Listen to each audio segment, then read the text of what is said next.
All the times we get asked if we can give someone an estimate over the phone.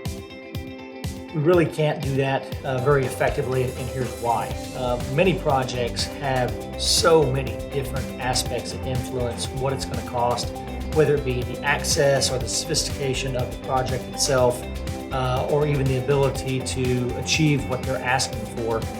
It makes it a really dangerous game to play. As much as we want to be helpful, it really doesn't benefit ourselves or the client for us to try to give them a wild guess over the phone without having visited the job site. And for that reason, we try to really influence people that it's better to have a professional come out. We don't charge for a site visit. It's very effective time spent. And I would say most anybody that would offer to give an estimate over the phone, they're probably either trying to give you an answer to pacify you, or they're just not qualified and they don't understand really what they're doing.